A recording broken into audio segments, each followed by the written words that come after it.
2 dias, para você ter uma ideia, o pastor Paulo chegou ontem, né? Não foi ontem à noite, mas ontem, à 1h da manhã em Belo Horizonte. Ele estava lá em Portugal, chegou para vir para cá. O seu voo atrasou 2 horas e ele veio aqui nos abençoar.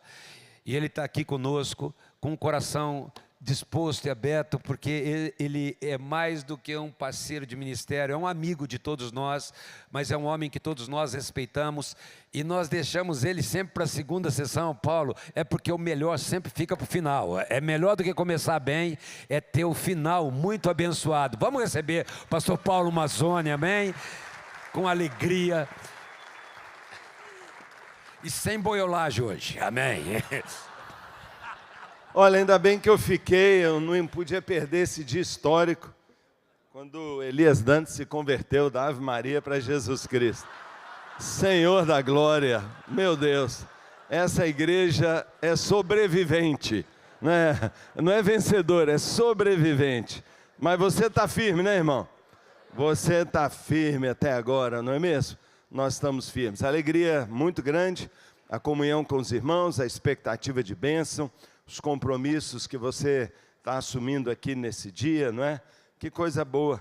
Eu espero mesmo que, como a gente acabou de cantar, que você esteja esperando o Senhor com um coração ardente, não é? Essa é a nossa adoração, é a nossa paixão por Ele, é o nosso relacionamento com Ele. E Ele, não é, vai ficar feliz demais de encontrar uma noiva apaixonada. Mas Ele também, não é? Ele espera encontrar os seus obreiros com os seus celeiros cheios, né? Tendo cumprido toda a missão, todo o trabalho, e você poder dizer que não só guardou sua fé, mas cumpriu o seu chamado, não é mesmo?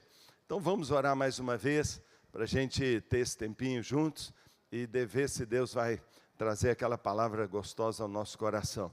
Espero que você seja abençoado como eu tenho sido, espero que Deus traga alegria na sua vida. Pai, mais uma vez te adoramos, Pai, por essa casa, pela Igreja Alcance. Senhor, muito obrigado, porque a gente vê a Tua presença, a Tua unção, a Tua excelência em todos os cantos. Obrigado pela hospitalidade, obrigado por cada igreja, cada irmão, cada pastor, Senhor. Ó Deus, muito obrigado pelo que o Senhor tem feito, pela maneira como o Senhor tem sustentado. Nós damos ao Senhor toda a glória. Pai, nós não temos palavra para agradecer, Pai, a maneira tão gentil que o Senhor tem nos tratado, tão misericordiosa, tão paciente, tão generosa. Nós te amamos, Senhor, nós te amamos. E neste encontro renovamos, ó Deus, nossa aliança com o Senhor, nosso compromisso exclusivo, nossa dedicação não só de tempo integral, mas de vida integral, de coração integral. Nós somos teus, Senhor, nós somos teus, nós somos do Senhor. E eu peço, Pai, que o Senhor nos abençoe grandemente, Senhor. Volta logo mesmo, mas encontra, Pai, os teus servos prontos para prestar conta de tudo que o Senhor confiou a nós. Abençoa, Pai, o trabalho de cada um, abençoa os projetos, os planos. Senhor, Deus, abre as portas. Nós esperamos, Deus, o teu milagre, a tua ação sobrenatural, e oramos em nome de Jesus. Amém. Amém. Vou de novo, não é? Procurando ser fiel aqui ao tema que nos deram, doxa e praxis, da adoração à ação. O tema desafia um saudável e maduro equilíbrio entre a profunda espiritualidade da adoração, a doxa, e a profunda e poderosa espiritualidade da prática. Não é? É a adoração e o fruto, é a vida aos pés e o levantar para o serviço. Será que Deus já te desafiou a isso? Será que nós já estamos devidamente desafiados? Eu acredito muito que Deus sempre lidera os movimentos pela cabeça. Deus não é Deus de confusão. E eu creio que Deus deu esse tema ao coração dos pastores, dessa diretoria que a gente conheceu melhor hoje, na parte da manhã. E eu creio mesmo que Deus está nos desafiando a isso. Eu confio muito de que esse é um tema para nós. É um tema para a igreja brasileira, é um tema para cada um de nós. Você olha ao redor e qual a conclusão que você chega? Eu tenho olhado ao redor, tenho ido em muitos lugares do mundo, tenho olhado a igreja em muitos lugares. Sabe qual a conclusão que eu, andando por aí, cheguei? Nós estamos diante de um milagre. nós precisamos de um milagre de Deus. Nós precisamos de um milagre muito poderoso. Eu não sei se você tem o mesmo sentimento que eu, mas eu tenho um sentimento assim, de uma impotência diante de gigantes. Às vezes eu me sinto tão pequenininho, não é? E eu tenho a sensação assim de que o que eu tenho ou o que eu faço é nada. O Elias falou agora que às vezes a gente acha que está, não é, bem demais, mas é nada. Eu moro numa cidade que ali na grande BH são 6 milhões de pessoas, e a gente fica feliz de batizar algumas pessoas e não é nada. Não é nada comparado com aqueles milhões. A gente fica brigando por 2 membros daqui, 2 para lá, não é? Roubou 2 membros da minha igreja, pelo amor de Deus, tenha vontade lá fora, é só colher. Tem gente que não falta. Ficar brigando pela mesma pessoa, dá ele, pega outro. Só que a gente não pega. Um sentimento assim, de muita impotência. Quando eu penso, igual também Elias falou, 1 bilhão de hindus, como a gente entra lá dentro? 2 bilhões, 1 bilhão e 700 milhões de muçulmanos, como a gente entra lá dentro? Quando eu penso na China, quando eu penso na janela 1040, quando eu penso no Brasil, quando eu penso em 5,5 bilhões de pessoas que ainda não conhecem ao Senhor, e a sensação que eu tenho, e é o texto que eu ia ler, nem vou ler, é que chegam lá diante de Jesus e falam assim, Senhor, nós temos 5 pães e 2 peixes, mas o que é isso para tanta gente? Esse sentimento de impotência, esse sentimento de que eu não tenho nada na minha mão, de que é tão pequeno, me confronta o tempo todo. Me desafia demais. E gera em mim um sentimento de perplexidade. Eu tenho essa convicção, e tenho falado muito disso por aí, que nós vamos estar em breve no céu. Ou ele vai voltar logo, e nós vamos subir, ou nós vamos morrer uma hora dessas, e nós vamos subir da mesma maneira, porque nós vamos estar diante do Senhor. E eu não sei com que você mais vai se maravilhar. Talvez as ruas de ouro da Nova Jerusalém, as portas de pérola. Talvez você vá se maravilhar com aqueles 4 seres estranhos que tem lá, cara de águia, de boi, de gente. Ou você vai ficar impressionado com milhares e milhares, milhões e milhões de anjos. E às vezes um anjo é um poder tão grande, imagina essa quantidade toda.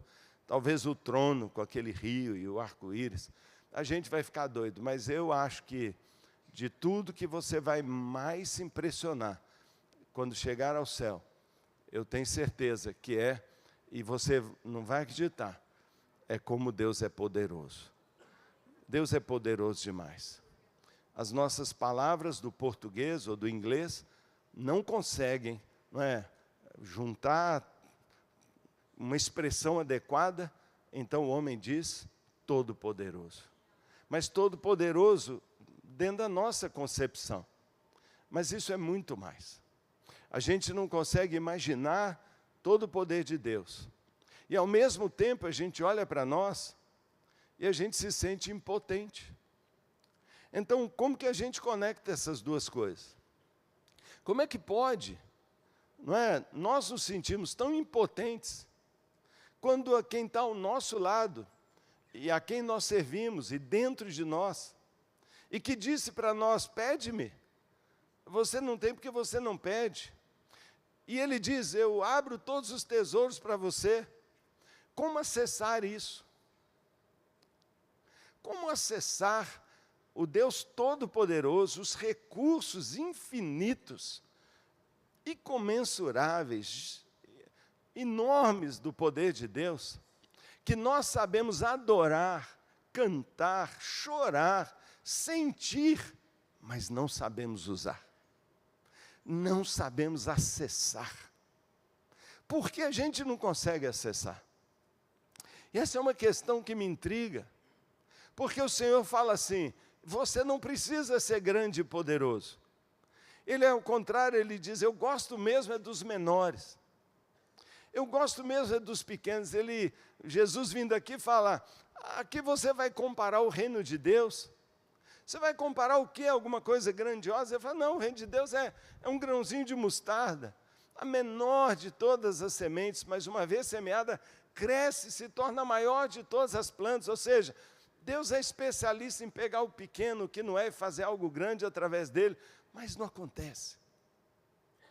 De um lado, toda a realidade da grandeza de Deus que a gente sabe, adora, sente, e do outro lado as necessidades, do outro lado as nossas crises, as nossas lutas, as nossas faltas, e a gente não consegue acessar o poder de Deus. E a sensação é, eu só tenho 5 pães e 2 peixes. O que é isso diante de toda essa multidão?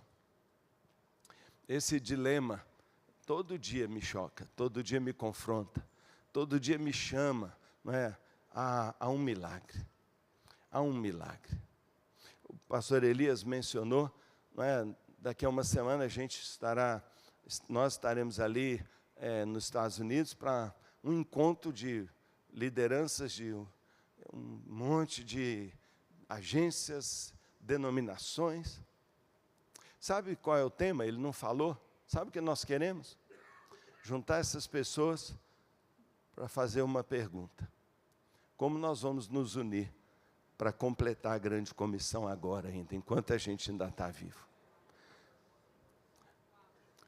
Exatamente isso. Como nós vamos nos unir?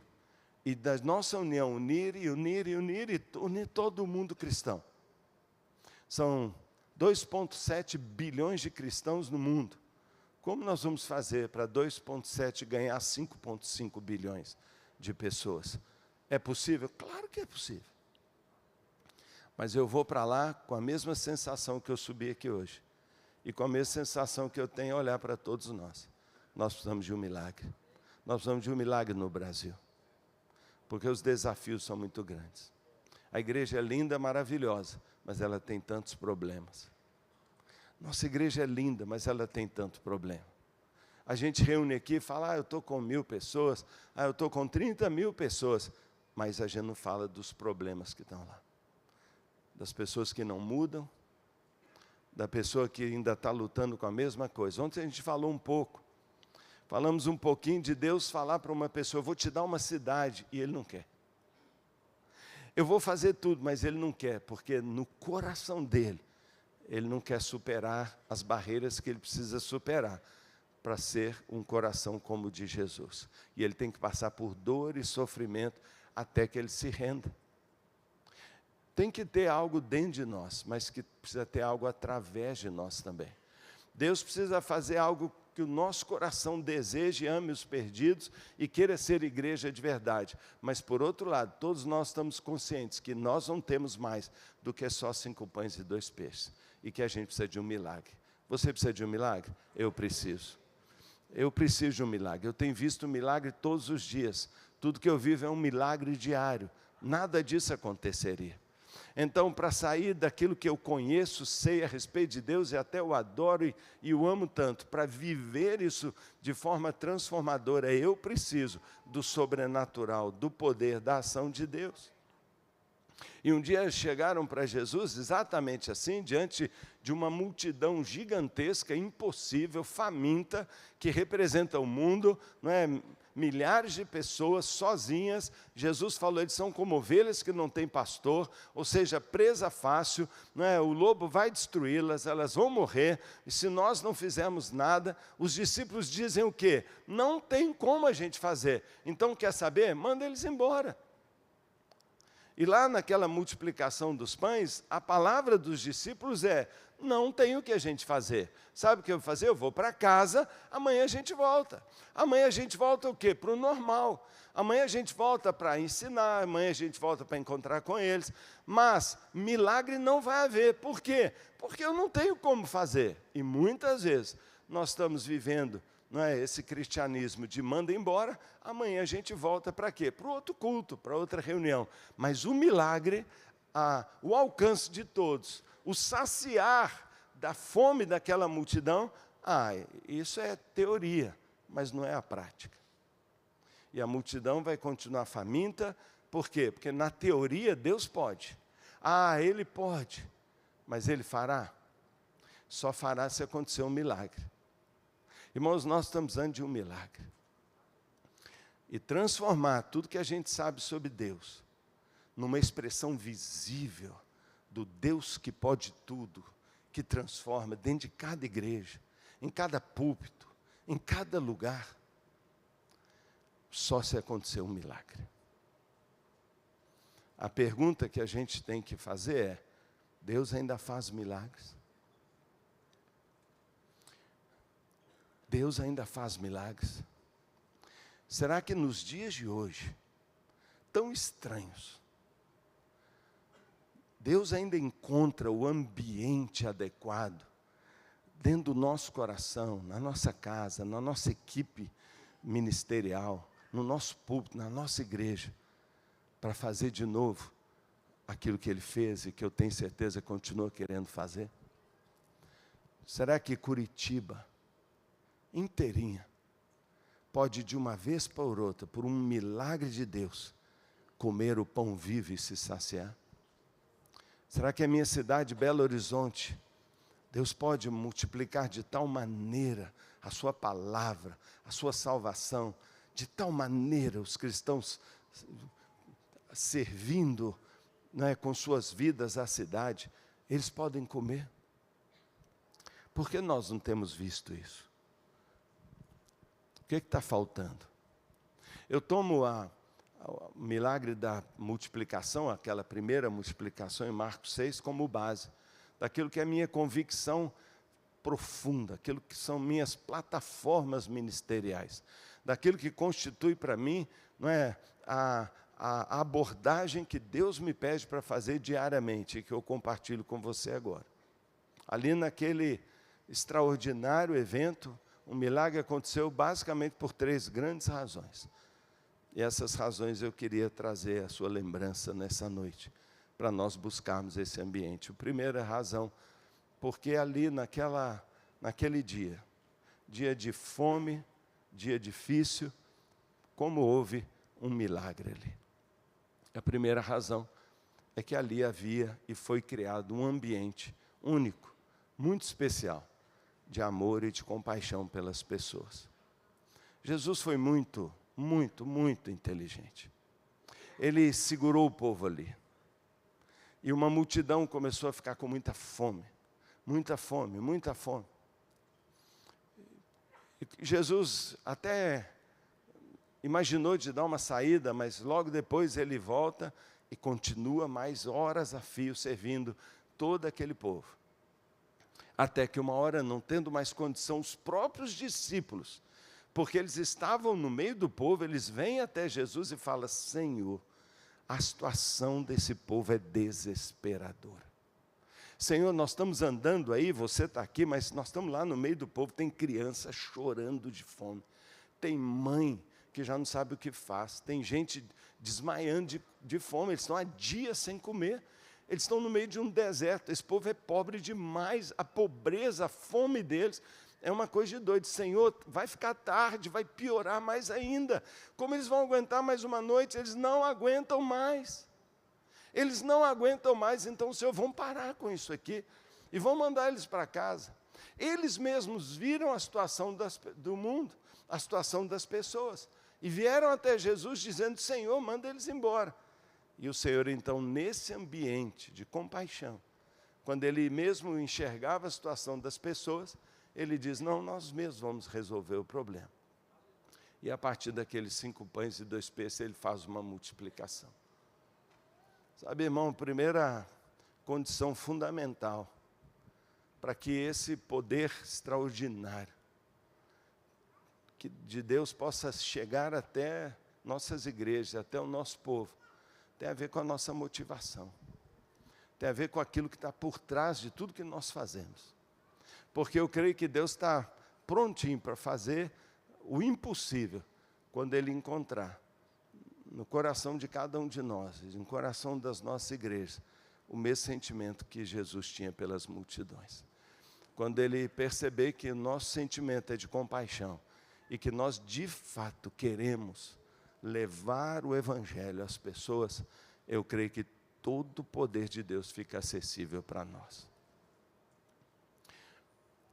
Há 2 meses atrás, a minha filha marcou uma visita para mim, ir a um hotel que é ao lado de um dos nossos prédios, uma das nossas unidades. Nós temos uma unidade que tem 3 hotéis bem próximos, a gente usa todos esses hotéis para as nossas conferências. Mas um determinado hotel insistia que a gente fosse lá, porque fez melhorias e queria que nós o selecionássemos como hotel preferencial para que os convidados fossem lá. Nós temos todo final de semana, praticamente 300, 500 pastores lá, eles usam muito esses hotéis, ele queria essa chance. Quando eu cheguei, então ele convidou para a gente tomar um café da manhã. E eu cheguei às 8 horas da manhã, no saguão bem elegante do hotel, e quando eu cheguei, o gerente estava lá, uma roupa super elegante, um cara muito elegante, muito fino.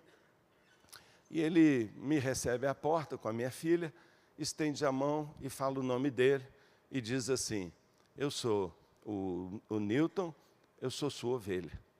Eu levei um susto, eu não sabia. Para mim ele estava querendo só que eu conhecesse o hotel, na verdade ele queria que eu o conhecesse.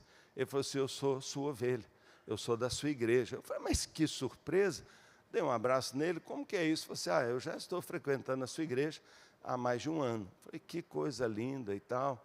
Daqui a pouco ele falou assim: eu quero que você conheça o subgerente. Ele veio, apresentou o nome dele e falou assim: eu sou sua ovelha. Eu fiquei mais maravilhado ainda. Ele falou assim: mas eu quero que você conheça os nossos recepcionistas. Estava no balcão, o pessoal do check-in. Ei, pastor, sou sua ovelha. Eu sou sua ovelha.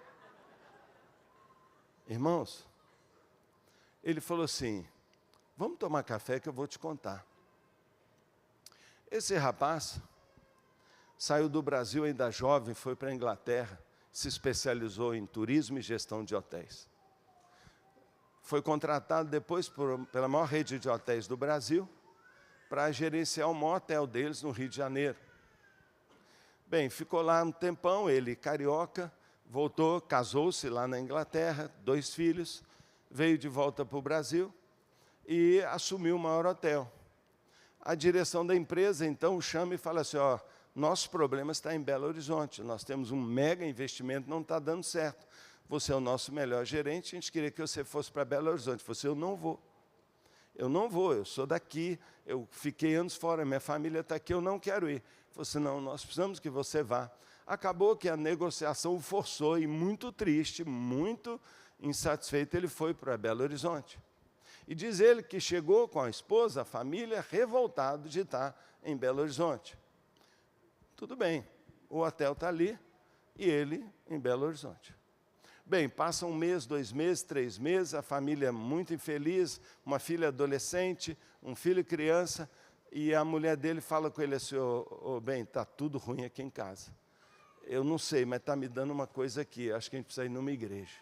Ele falou: que isso? Eles não são, ao contrário, nada. Ele falou assim: eu era católica quando eu era criança. Minha filha está esquisita, meu filho está esquisito. Vamos achar uma igreja. E ele, muito assim, foi para uma igreja católica. E assistir o culto, a missa lá, na igreja católica, e a família unânime diz: horrível, detestaram. E ficaram mais 1 mês, e triste. E a mulher falou: marido, nós temos que ir numa igreja. Ele falou: não, nós já fomos naquela igreja horrível, vamos numa outra. Vamos numa igreja evangélica. E ele falou assim: você ficou louco. Foram numa igreja evangélica em Belo Horizonte, detestaram. Não vou dizer qual igreja é, não precisa levantar a mão. Mas detestaram, não é? Alcance. Não é alcance. Não detestaram. Se fosse alcance, tinha adorado. Mas não gostaram da igreja. Está sem igreja. A família em crise, a menina querendo ir embora, o casal brigando. Diz ele que a casa estava um inferno. E conversando no trabalho, alguém lá falou assim: ô, seu Newton, por que você não vai na igreja aqui do lado? Do lado. Do lado, meio quarteirão. E ele falou assim: mas aqui tem igreja? Esse prédio aqui do lado é uma igreja. Não acredito. Bem, foram domingo na igreja. Amaram. Desculpa. Não posso fazer. Estou contando um caso verdadeiro. Deus é minha testemunha. Amaram a igreja. Amaram a igreja. Irmãos, mas depois sumiram, não foram. Mas preencheram lá um negócio de visitante e alguém começou a ligar. Nós temos uma célula aqui, nós temos uma célula, nós temos uma célula. O pessoal bateu na casa deles, fez uma visita, e eles, muito sozinhos, foram numa célula. Bem, eles foram na célula uma vez, 2 vezes. Na terceira vez que eles foram na célula, 3 vezes tinha ido na célula. Tudo ótimo, gostar demais. Ele toma uma decisão, o marido.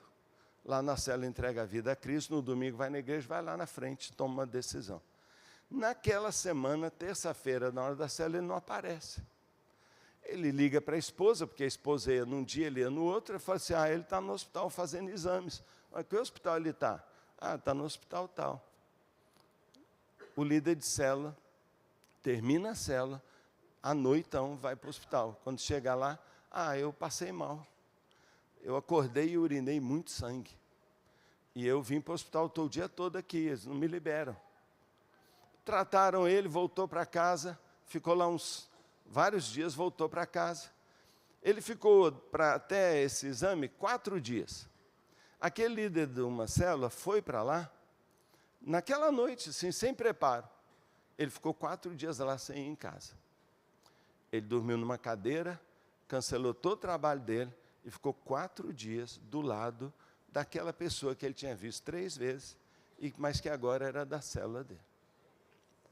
Eles saíram juntos, porque ele teve alta, mas 2 dias depois ele urina muito sangue. O médico fala, epa, tem alguma coisa, vai olhar sobre o outro lado, um câncer de rim horrível, e ele vai ter que operar com emergência. A família toda do Rio, com um adolescente, uma criança, a esposa, muito abalados. A célula fica na casa dela todos os dias, cada dia era uma pessoa. E aquele líder de célula passa mais 6 dias inteiro no hospital. Ele tirou férias e foi ficar com aquele cara 6 dias. Ele operou, fez um tratamento duríssimo, quimioterapia, um monte de coisa, e ele ainda se recuperando, me recebe no hotel dele. Ele fala comigo assim, pastor, eu fui envolvido por um amor, por um cuidado, eu e minha família, de uma tal maneira, que eu falei assim, agora eu conheci Jesus. Durante o câncer, a esposa converteu, a filha adolescente converteu, foi transformada, está numa célula. E na empresa dele, onde trabalham 66 funcionários, ele já tinha chegado a 40 conversões. Esse cara contou para todo mundo, como gerente, cara inteligentíssimo, ele testemunhava da cura dele, da salvação dele, como Deus o levou para Belo Horizonte. E um após outro, funcionário da sua empresa, foi se convertendo. Uma pessoa, em poucas semanas, ele leva 40 pessoas a Cristo. Como isso acontece? Você nota que o mesmo ambiente está montado? Você nota que o tipo, eu não posso deixar ele com fome? Você nota que um envolvimento fora do comum, mas movido pelo mesmo sentimento de que, mas eu só tenho 5 pães e 2 peixes, o que eu posso fazer? Bem, eu tenho que dormir nessa cadeira? Tá bom, então eu durmo. Só que na cabeça dele, ele falou assim, Deus pode fazer um milagre. Ele foi curado de um câncer que não tem cura. Curado. O médico diz, eu não sei o que aconteceu, sumiu. Ele foi totalmente curado. A família foi toda salva. Ele vai ao Rio com frequência, porque a família dele toda lá está sendo convertida. Toda a família, olha que é uma família de flamenguistas, isso é quase impossível de se converter. É milagre. Deixa eu falar com você uma coisa. O poder de Deus está lá. Como esse poder vai se transformar em missão, em conversão? Irmão, Deus deu o caminho. Ele falou assim: ame. Pelo seu gesto do amor eu vou carregar o sobrenatural.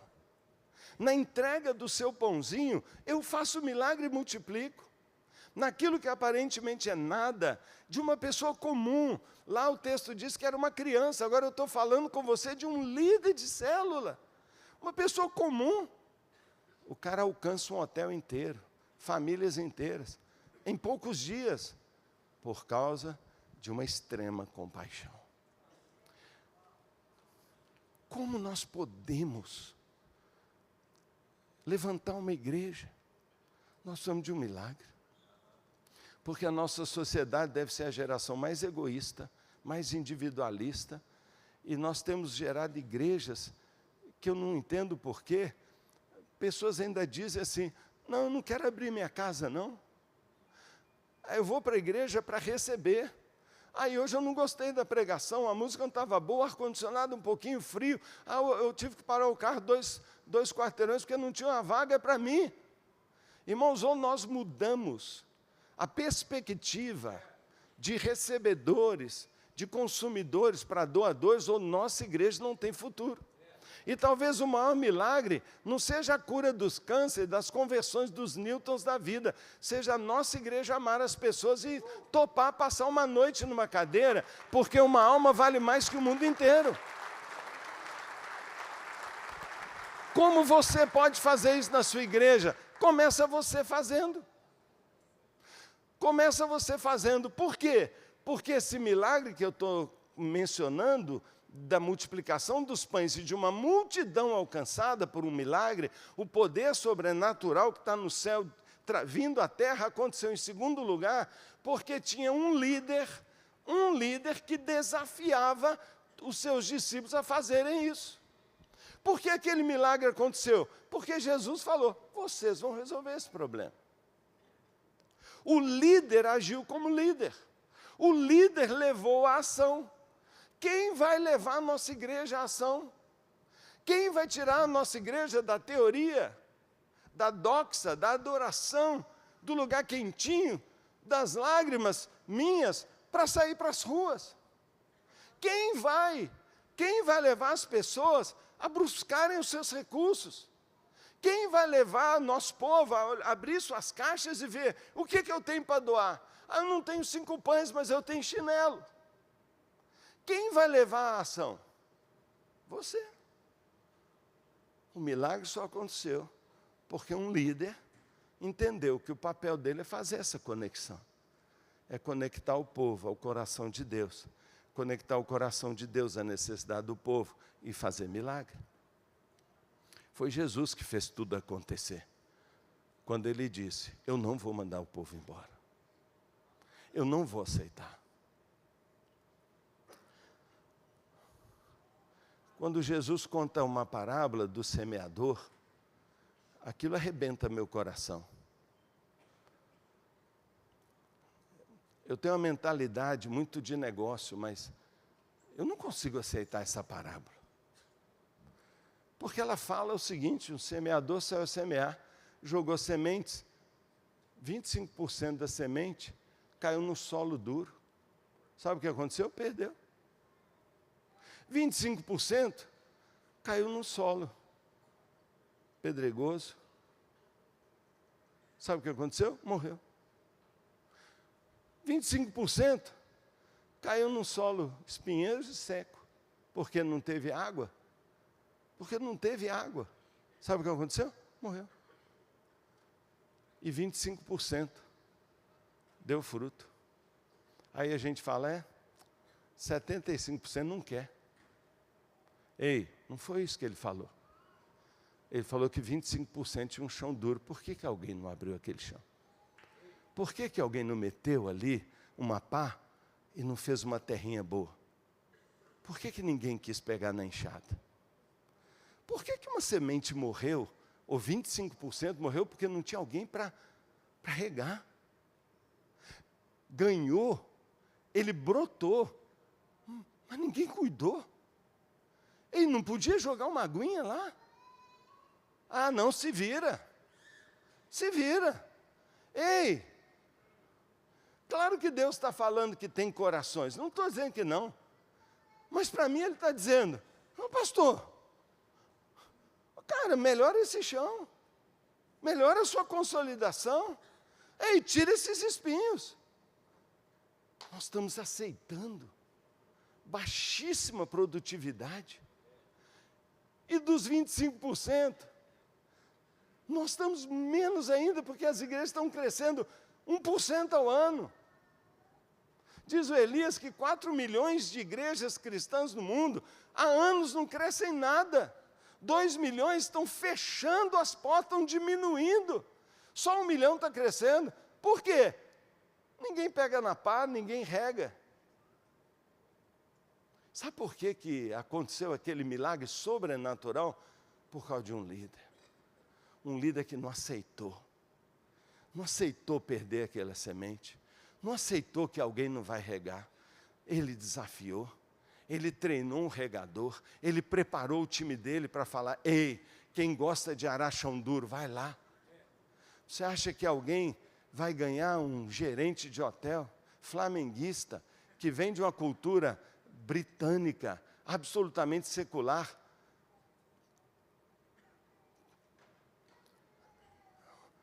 O coração podia estar duro, mas aquele líder de célula quebrou o coração dele. Por que aquele líder de célula fez isso? Porque os pastores fazem isso. Porque a igreja toda faz isso. Porque compaixão é o primeiro valor que tem. E nós faremos de tudo para ganhar as pessoas. Nós faremos de tudo. Se a semente caiu e não entrou, nós vamos pegar a semente de novo e voltar lá. E vamos tentar abrir até que entre. É um líder que gera o mover. E gera o milagre.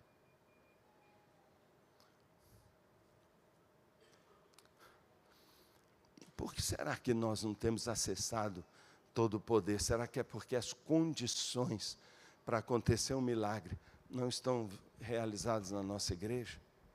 Hoje eu quero chamar a você, pastor e líder. É nossa responsabilidade liderar. A nossa responsabilidade é desafiar. A nossa responsabilidade é semear, semear, semear, semear. Sabe o que eu diria? Se eu só tenho 25% de rendimento numa terra, está falando para mim, eu tenho que semear mais. Eu tenho que semear mais, eu tenho que criar, eu tenho que inovar, eu tenho que mudar. Eu vou, todo dia eu vou mexer. Se as pessoas não querem mais fazer isso, eu vou arrumar uma outra maneira. Eu vou pensar numa outra forma, eu vou achar um outro caminho, eu vou achar outro maquinário. Mas o meu objetivo vai ser feito. Sabe como a gente move as pessoas para a compaixão? Sabe, o que o olho não vê, o coração não sente. Faz o pessoal ir pelas ruas. Vão tirar as pessoas de dentro das paredes, vão fazê-las irem. Vão fazer, não é, as pessoas andarem pelas ruas. Vão ver os mendigos nas ruas, vão ver os drogados, vão andar no meio dos jovens. Quando a gente volta botando a mão na cabeça e dizendo, a situação é desesperadora. E nós temos a resposta. Compaixão, liderança e sacrifício. Alguém fez um sacrifício. Eu vejo que 2 pessoas fizeram um sacrifício, não foi só o menino. O garoto doou o seu peixe, o seu pão, ficou sem ele, mas depois ganhou na multiplicação. Mas ele trouxe aquele pão, foi para Jesus. Ele trouxe para Jesus. E Jesus era o líder. E Jesus era Jesus. Ele podia perfeitamente pegar um pãozinho daquele, fazer um sanduíche para ele, e falar assim, ó, distribui 4 aí para alguns aí que der, mas eu vou comer o meu sanduíche. Ele nem pensou nisso. Quando líderes como nós estivermos dispostos a fazer um sacrifício, abrir mão daquilo que está nos impedindo de doar, e nos tornarmos o modelo do sacrifício. Quando cada um de nós é modelo de sacrifício. O que mais move uma igreja ao crescimento, à conquista de vidas, é o exemplo do pastor. É quando isso é a realidade visível na sua vida. Na minha igreja nós temos mais de 3.000 grupos se multiplicando continuamente, mas o grupo H01 é o meu. que foi aberta em 2001. E eu cheguei mesmo agora de Portugal. E eu vim para cá, mas meu líder em treinamento, ontem eu dava a instrução para ele de como ele ia fazer, porque nós estamos com uma campanha especial na célula. Mas na terça-feira que vem, eu estou na minha célula. E eu lidero o meu grupo evangelístico há exatamente 25 anos, sem parar um dia. Eu sou líder de uma célula há 25 anos. Como é que eu vou querer que a minha igreja vá cuidar de uma pessoa como esse líder fez, que me encheu de orgulho, se eu mesmo não faço isso? Se eu não estou todo dia sentado aqui, não com meus pastores, não. Eu estou sentado com as pessoas da minha célula, e todo mundo vê. Porque é o exemplo pastoral. Sabe por que a gente vai para a prática daquilo que a gente prega e daquilo que a gente canta? Quando a gente vive isso. E vive realmente. Tudo que você quiser que a sua igreja seja, eles têm que ver em você. Quando você quer uma igreja adoradora, que não chegue 20 minutos atrasado porque quer passar do louvor, senta na primeira cadeira e adora. E se prostra. Quando você quer ver seu pessoal vir à frente, ao altar, ajoelhar, vem você primeiro. Quando você quer ver sua igreja ofertar generosamente, seja o primeiro a ofertar. Quando você quiser ver sua igreja se sacrificar para fazer o milagre da salvação desse mundo, vai você. Nós estávamos num retiro de pastores. Nós entramos em 3 dias de jejum, fomos para um retiro que a gente tem, e nosso objetivo como pastores, éramos apenas na época 20 pastores, nós marcamos aqui jejum, por causa da palavra do Elias, que tinha dado para nós, falado sobre missões. Ele falou assim, a igreja não faz missões. Ele foi lá e falou isso conosco, igual ele falou aqui. Nós entramos em crise, e eu falei, olha, nós vamos orar e vamos jejuar para ver o que Deus vai fazer. E nós começamos a jejuar, não tínhamos um missionário que a gente enviava. No segundo dia, nós estávamos a fome lascada, orando, de repente um pastor me procura e fala comigo, o meu melhor pastor, liderava nessa época já uns 5.000 jovens, meu braço direito, meu sucessor. Ele vem para mim e fala assim, Paulo, esses meus jovens nunca irão para missões se eu não for primeiro. Foi você está fora. Eu estou dizendo aqui que eu vou embora, você deixando ou não. Eu vou para missões. Só que Deus já tinha me falado, prepara que você vai perder. E esse meu pastor foi. Largou tudo, abandonou tudo, foi começar do zero, foi para a Europa. E foi começar o DNA, abrindo portas, sem conhecer ninguém. Viveu lá 8 anos, depois morreu de uma enfermidade. Mas aonde eu vou, eu vejo o legado dele. Sabe o que aconteceu depois? Um monte de jovem. Um monte de jovem. E nós temos hoje igrejas, missões em tantos lugares. Sabe por quê? Porque o primeiro pastor foi. E ele falou, não é para você ir não, esse aí é para eu ir. Irmão, sempre é assim. Um ambiente de compaixão. Um líder que desafia e um sacrifício visível. Quando isso acontecer na nossa igreja, nosso povo vai sair da teoria para a prática. Da adoração linda, não é, maravilhosa, nas 4 paredes, para as ruas, para os hospitais, para as escolas, para as universidades. Por quê? Porque é nesse ambiente que o milagre acontece. Eu vou para Baton Rouge, para encontrar líderes que talvez estejam com uma atitude assim, eu quero a minha bandeira, eu não me envolvo com você, isso não é o jeito que eu gosto. Sabe, já 9 grandes tentativas de juntar a cristandade para cumprir a grande comissão, estão claras na história. 9 grandes tentativas, todas falharam. E nós vamos para mais uma. E essa eu creio, não pode falhar. Ela não pode falhar. E eu vou para lá clamando a Deus, mas debaixo de uma oração que vocês não imaginam, pedindo a Deus, Senhor, precisa fazer um milagre. E sabe o que eles estão dizendo? Vai acontecer esse milagre, se o Brasil nos liderar. Porque é o Brasil, como a gente ouviu aqui, que está ardendo em fogo. E quem está ardendo tem que começar a evangelizar. Porque se um cara recém-convertido, saído de um câncer, ele entende que a gratidão dele e que o que ele deveria fazer é contar para os outros o que Jesus fez, essa é a única maneira. É a única maneira da gente alcançar o mundo. Ninguém precisa ganhar, o mundo cristão não precisa ganhar 40 pessoas. Bastam 3, 4 cada um, nós ganhamos o mundo inteiro.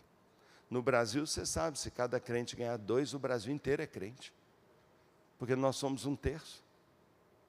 Então, irmãos, está na nossa mão o milagre. Mas começa com a gente.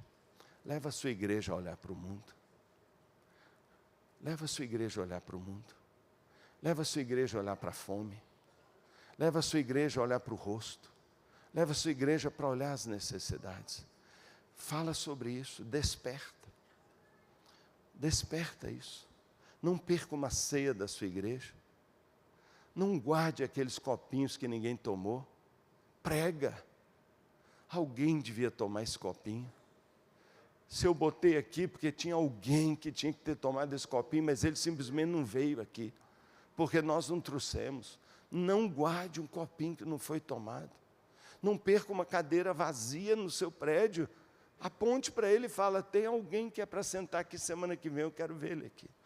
Isso tem que estar o tempo inteiro na gente. Porque isso é o coração de um pastor, que não se esquece que a missão das missões é levar o evangelho às pessoas e transformá-los em discípulos, não é? E levar o nosso povo a ser uma igreja de ministros que leva o evangelho a todas as pessoas. É esse o nosso desafio. E nesta noite nós vamos orar a Deus. Não é? Nós vamos orar, nós precisamos de um milagre. E esse milagre talvez vai começar aqui no MFI. Eu fico esperando de onde essa chama vai queimar. De onde isso vai começar. Já imaginou-se um movimento desse aqui? Cada pastor sai daqui dizendo, eu serei o milagre. Eu serei o milagre. Eu serei o sacrifício. Eu serei o líder. Se você é líder, pelo amor de Deus, lidere. Se não quer liderar, pega o boné e aposenta. Larga a sua liderança, por favor. Se você não quer incomodar seu povo, porque liderar é incomodar. Liderar é influenciar pessoas a fazer o que eles não querem fazer. Os discípulos queriam, eles falaram, manda eles embora. E Jesus falou, não, no way, de jeito nenhum. Líder é alguém que faz os outros fazer o que não querem fazer. Ninguém quer ofertar, ninguém quer gastar tempo, todo mundo quer pensar nele, mas você não deixa. E você desafia, e você convoca, e você mexe no coração, e você revela, e você dá o exemplo. E as pessoas vão começar a te seguir. E uma onda vai acontecer. Jesus fez isso e chamou você para fazer isso. Então faça. Eu não aceito mais 25% de chão duro. Eu vou arar esse chão. Eu não aceito uma semente morrer porque alguém não regou. Eu vou arrumar regadores lá. Eu não vou aceitar que espinho mate aquela oferta. Eu vou matar esse espinho. E eu vou ver as pessoas crescendo, se tornando uma árvore frutífera e lançando seus ramos para todos os lados e levando o evangelho a todas as pessoas. Vamos ficar de pé para a gente orar e nós vamos receber esse incômodo, esse desafio de Deus, porque tudo que nós sabemos, conhecemos e vivemos tem que desaguar em vidas alcançadas, senão é só liturgia que não resulta em frutos. E nós vamos clamar a Deus. E nós vamos pedir ao Senhor. Eu quero desafiar você, pastor, pastora, a desafiar você. O Espírito do Senhor está aqui. E talvez Ele está dizendo para o pastor. Talvez você é o pastor auxiliar. Talvez você é o pastor de jovens, como era o meu pastor de jovens. E talvez hoje Deus vai falar para você, era isso que eu precisava. Eu vou para o campo missionário. E se você for, 100 irão atrás de você. Talvez você vai falar, pastor, Deus me tocou hoje, eu vou abrir um fundo. Acabou esse papo de que todo o meu dinheiro é gasto na minha igreja. 10% de tudo que eu recebo é intocável. Nunca vai poder virar uma mesa, nada, é para os outros. Monte isso na sua igreja. Põe dinheiro. Onde você põe dinheiro, seu coração apaixona. Abre um fundo para você alcançar o não alcançado. Decida plantar uma igreja no Cone Sul do Brasil. Escolha, fala, eu vou plantar uma igreja lá no Rio Grande do Sul, lá no Uruguai. Ou então vá para o Nordeste, os 9 estados menos evangelizados. Você sabia que só no Piauí tem 200 cidades que tem menos de 0,5% de evangélico? Isso nem em China é assim. É aqui no Brasil, fala português, mas custa muito caro. E é duro. Sabe, irmão, nós precisamos ir para a prática. Nós vamos ir movidos pelo quê? Compaixão. Movido pelo quê? Por um líder obediente, visionário. Movido pelo quê? Por sacrifício. Não existe milagre sem sacrifício. E se isso não funcionar, meu irmão, então vai por ordem, porque é um mandamento. É um mandamento. Vá. A ordem nunca foi venha. Nunca foi venha, edifique a igreja. Isso Jesus falou, eu edifico a igreja. Você não edifica a igreja, sou eu. Não preocupe, não vai faltar nada. Eu mandei você ir. E nós estamos dizendo para as pessoas, venha. É a força centrífuga. E Deus está mandando, vai embora. Nós vamos orar a Deus. E eu queria que todos orassem. Hoje não tem apelo de altar. Alguns estão aqui porque Deus está enviando. Porque vão ser missionários, porque vão ser aqueles que vão romper, né? Vão romper essa parede que está retendo a igreja. Alguns estão aqui porque estão dizendo, eu vou me tornar o exemplo da minha igreja. Irmãos, nós precisamos de um milagre mundial. Irmão, nós precisamos de um milagre mundial, ou quando Cristo voltar, mais gente do que estava previsto. Mais gente, que não era para estar perdido. Mais gente, meu Deus. Então vamos orar? Você quer orar comigo? Levante suas mãos para o alto, por favor. Você levante suas mãos como líder, dizendo, eu vou liderar a minha igreja para os milagres. Eu vou criar o ambiente para milagre na minha congregação. O ambiente da multiplicação é o amor. Amor, amor para quem tem fome é o ambiente. Fora desse ambiente, Deus não tem compromisso. É amor. O Filho dele veio por amor, desceu do céu por amor. O maior milagre que é Deus virar homem foi por amor. A cruz, a maior prova de amor foi por amor. O maior sacrifício, a maior imagem, a prova do amor de Deus foi uma cruz. O túmulo vazio existe por causa de amor, e nós vamos por amor. Se você está aqui é por causa do amor de Deus. Essa igreja existe, e a fundação dela aqui não é cimento e ferro, é o amor de Deus. É o amor de Deus que sustenta essa igreja, é o amor de Deus que nos impulsiona, é o amor de Deus que faz nossa igreja ser viva, avivada, é o amor de Deus. É o amor de Deus a condição para ver milagres. Nós nunca faremos nada. Vai ser um fracasso retumbante. Nós vamos sair debaixo de vaia. Se Deus não aparecer lá em Baton Rouge, ou se não aparecer aqui, ou se na sua próxima reunião de liderança, você não chegar e reunir sua igreja e dizer, nós vamos mudar algumas coisas aqui. E nós vamos começar a olhar lá para fora. E nós vamos criar uma estratégia que pare de trabalhar só com 25% de chance. Porque a gente já jogou fora os 75%. Nós estamos jogando fora 75% da população mundial. Porque muita gente está ficando cada vez mais dura. Porque tem muita sequidão espiritual. Porque tem espinho de toda a natureza, sufocando algumas pessoas que ainda sonhavam em ter uma experiência com Deus. Ou a gente volta a lutar, volta a semear, ou nós estamos jogando fora aquilo que Deus não deixou a gente jogar fora. Vamos orar a Deus, irmão, de mão levantada, porque é mão mesmo. Mão é símbolo de trabalho, mão é símbolo de ação, mão é símbolo de ação, mão é calejada. Mão de crente tem que estar calejado, Mão de crente é mão que abre caminho. Mão de crente é mão que abre o chão duro. Mão de crente é mão que rega. Mão de crente é mão calejada. Sabe, o mundo está pronto para receber o Evangelho. É crente. Eu quero que você levante suas mãos e você mesmo ache o seu lugar de resposta. Se você acredita que Deus falou, você tem que falar para Ele, senão você é um mal educado. Se você acredita que Deus te falou e não fala nada para Ele, você está dando um gelo no Deus e Ele vai te dar um gelão. Então, se Deus falou, fale para Ele agora.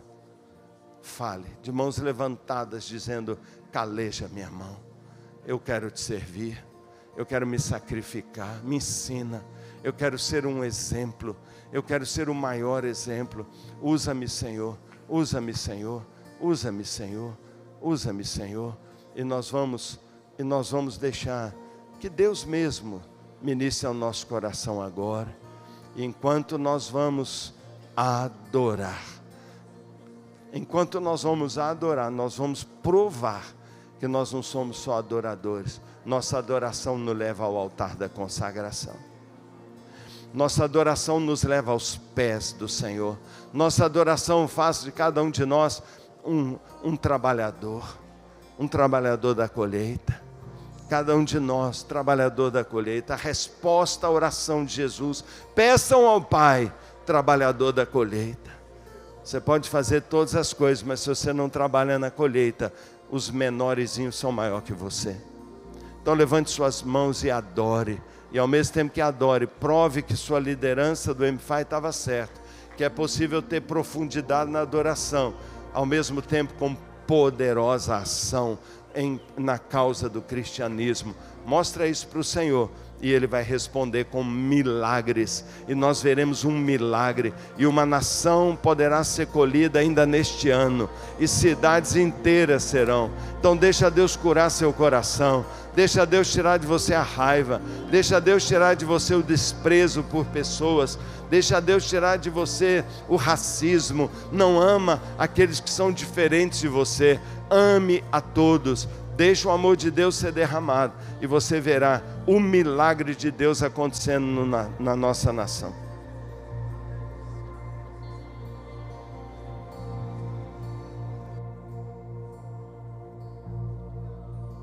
Cristo, manso e humilde, assentou-se à mesa. O Filho de Deus se encarnou e assentou-se à mesa.